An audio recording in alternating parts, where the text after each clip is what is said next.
Bienvenue une fois de plus dans cette nouvelle vidéo. Nous allons aborder un thème très intéressant pour ma part, qui est celui de l'énergie cinétique. Notamment, n'oubliez pas de vous abonner, de liker et surtout de partager ou de laisser en commentaire toute question ou toute proposition pouvant faire avancer le projet, car c'est ensemble pour mieux avancer et mieux faire les choses. Donc, lorsque vous regardez, par exemple, quand vous êtes en route et que vous voulez prendre un taxi, quand vous regardez une moto qui passe par exemple, vous voyez cette moto là en train d'avancer. La partie solide de la moto, la partie dessus de la moto est en train d'avancer en ligne droite. Par contre, les roues, elles sont en train de tourner. On va donc dire que cette partie solide dessus là, le capot, ici on peut appeler ça ici, est en train d'effectuer un mouvement de translation. Par contre, les roues de la moto, quand elles sont en train d'effectuer un mouvement de rotation. On va donc définir par là deux notions, deux références à l'énergie cinétique. On va appeler l'énergie cinétique de translation pour la première partie qui effectue un mouvement de translation. L'énergie cinétique de rotation pour la deuxième partie de la moto qui effectue un mouvement de rotation. Il n'est pas exclu qu'un solide peut effectuer à la fois un mouvement de translation et un mouvement de rotation. Et à ça, on va aussi associer une énergie qu'on appelle l'énergie cinétique. Donc, une énergie cinétique de translation est simplement donnée par quoi? Pour un objet de masse M qui se déplace à une vitesse V. Il y aura une énergie cinétique de translation qui sera donnée par la relation ECT est égal à 1,5 de mv carré. Bien entendu, M étant sa masse en kg, V sa vitesse en mètres par seconde. Ensuite, pour un solide en mouvement de rotation, il aura une énergie cinétique ECR qui sera donnée par la relation 1,5 de J delta oméga carré. Oméga étant sa vitesse angulaire, puisqu'il est en rotation autour d'un certain axe, il aura une vitesse angulaire oméga qui est en radians par seconde. Maintenant, J delta, c'est quoi? C'est simplement le moment d'inertie du solide. Et chaque solide qui a une forme régulière a un moment d'inertie, J delta particulier, qui sera donc donné. Je vais prendre un exemple. Si on prend une tige, c'est-à-dire un morceau de bâton long, son moment d'inertie par rapport à son centre de gravité sera donné par la relation 1/12 de ml carré. Et si on prend maintenant une sphère, une bille par exemple, une sphère pleine, j'insiste là-dessus, son moment d'inertie sera donc 2/5 de ml carré. Lorsqu'on parle de moment d'inertie, c'est-à-dire elle tourne autour de son centre de gravité. Par conséquent, elle a un moment d'inertie qui est égal à 2/5 de ml carré. Maintenant, pour les autres solides donc, qui n'ont pas de forme particulière ou alors qui tournent autour d'un axe qui n'est pas leur centre de gravité, pour déterminer leur moment d'inertie, dans ce cas-là, on va donc utiliser un théorème très puissant qu'on appelle le théorème de Huygens, qui est donné par la relation ci-dessous. J delta J égale J delta G plus MD carré. J delta G, c'est le moment d'inertie du solide lorsque le solide tourne autour de son centre de gravité. Maintenant, M étant la masse complète du solide, et D la distance entre les axes delta et delta G. Je disais tantôt, delta c'est l'axe par lequel le solide est en train de tourner. Delta G c'est l'axe par lequel le solide aurait tourné s'il tournait par rapport à son centre de gravité. On va donc prendre le carré de cette distance là pour appliquer donc le théorème de Huygens afin de déterminer le J delta avec lequel nous allons travailler dans cette relation là. Bon, maintenant, si un solide effectue à la fois un mouvement de translation et un mouvement de rotation, il y aura une énergie cinétique qui sera égale à ECT plus ECR, qui est donnée par la relation aussi simple que ça. Et en dernier point, il y a le théorème de l'énergie cinétique. Il est donné simplement par la relation de l'énergie cinétique égale à la somme algébrique des travaux des forces extérieures. Donc, vous pouvez l'énoncer de façon simple en retenant uniquement cette formule-ci. Donc, dans un système galiléen, dans un référentiel galiléen, la variation de l'énergie cinétique d'un système, la variation de l'énergie cinétique d'un système est égale à la somme algébrique des travaux de toutes les forces extérieures qui s'exercent sur ce système-là pendant cet intervalle de temps. Et on n'oublie pas. Et lorsqu'on parle de variation, comme vous savez, la variation, c'est-à-dire à un certain moment on a une certaine valeur et à un autre moment on a une autre valeur. Lorsqu'on parle de la variation, c'est la variation au deuxième moment ou au temps supérieur, moins la variation, moins l'énergie au temps inférieur. Donc la variation c'est l'énergie à un deuxième moment, moins l'énergie à un temps précédent, qui est égal à la somme algébrique des travaux des forces extérieures. Bon, pour illustrer ça de façon pratique, je vais prendre un exemple. Je vais donc rester avec, on va prendre une bille pleine, par exemple. Lorsque vous voyez les enfants jouer au quartier avec des billes, on va prendre une bille pleine qu'on va laisser au sommet d'un plan incliné. Maintenant, lorsqu'on va abandonner cette bille pleine au sommet d'un plan incliné, qu'est-ce qui va se passer? Elle va donc se mettre à rouler. Ou alors on peut voir dans un deuxième cas de figure comme elle peut plutôt glisser. Et si elle glisse, mouvement de translation. Si elle roule, forcément elle va rouler en avançant, il y aura à la fois mouvement de rotation et mouvement de translation. Donc je disais donc, si on va prendre une bille, on va la déposer au sommet donc ici, et qu'on suppose qu'elle soit en train de glisser, elle va donc partir du sommet du plan incliné, ou le pied du plan incliné, donc elle va donc partir du point O, qui est même en même temps l'origine de notre repère, puisqu'on a orienté notre repère OX, et du point O au point S.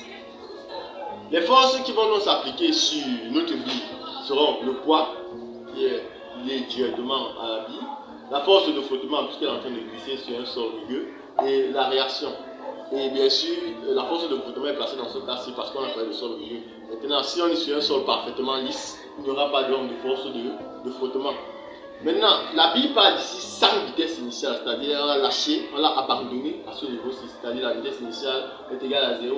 Et on voulait donc déterminer sa vitesse au pied du plan incliné. Par conséquent, on va appliquer simplement notre fameux théorème qui est le théorème de l'énergie cinétique.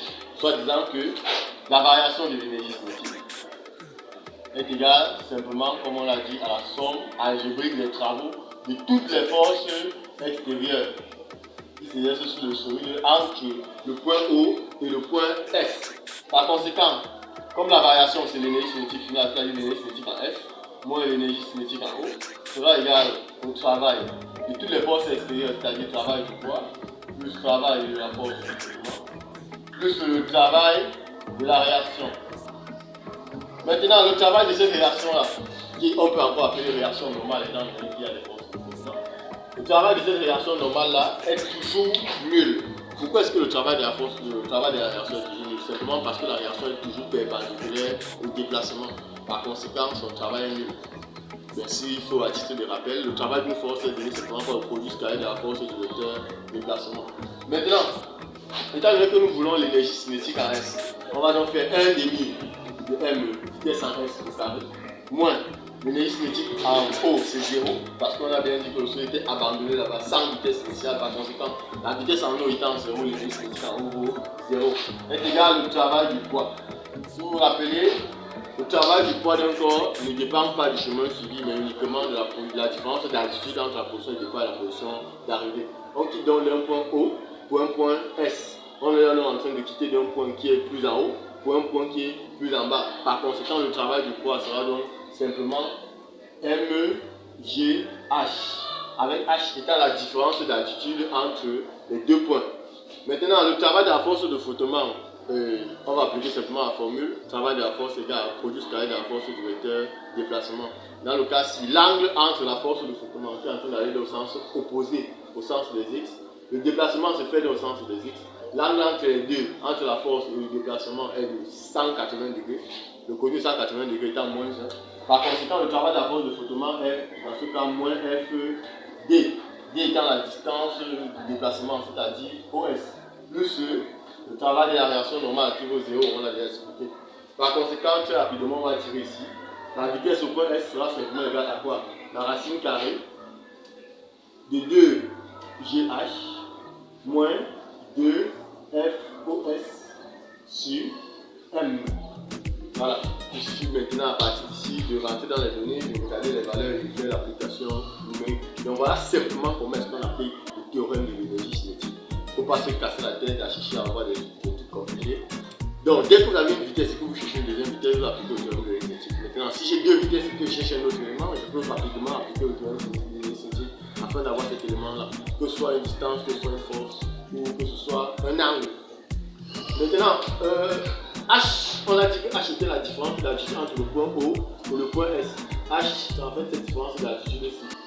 Très rapidement, dans le triangle OS, on va placer ici un point grand H. Dans le triangle OSH, le sinus de alpha est simplement égal à côté opposé OH sur l'hypoténuse OS. Donc, notre fameux H sera simplement égal à OS, multiplié par le sinus de notre triangle qui est là, sinus de alpha.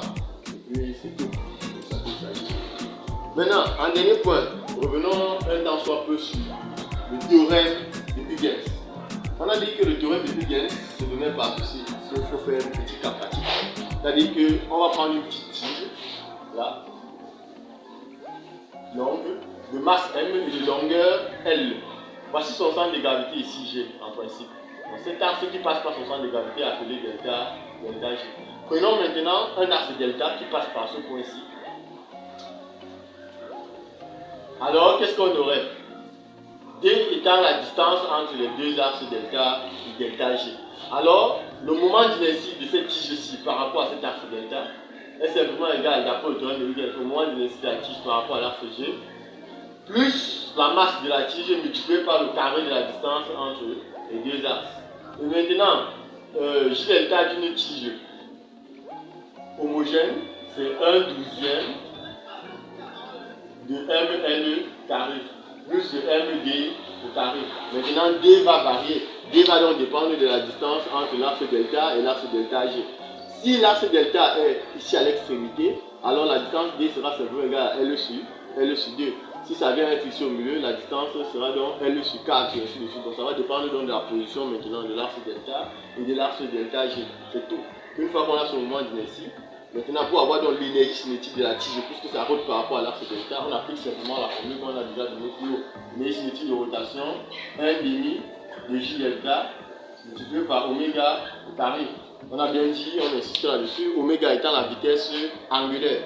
Bien sûr, à titre de rappel, oméga est égal à 2 pi grand N, où grand N est la vitesse de rotation, c'est-à-dire grand N est égal au nombre de tours sur le temps mis, pour faire ce nombre de tours là.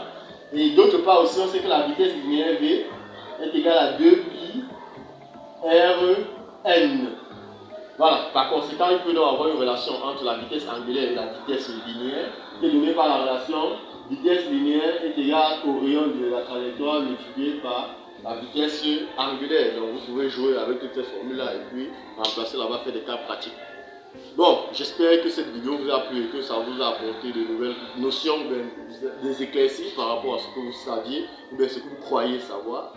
N'hésitez surtout pas à liker, à vous abonner, à inviter vos amis à vous abonner, à partager dans des groupes WhatsApp, Facebook, etc. Et surtout de commenter, poser toutes vos questions et rester connectés.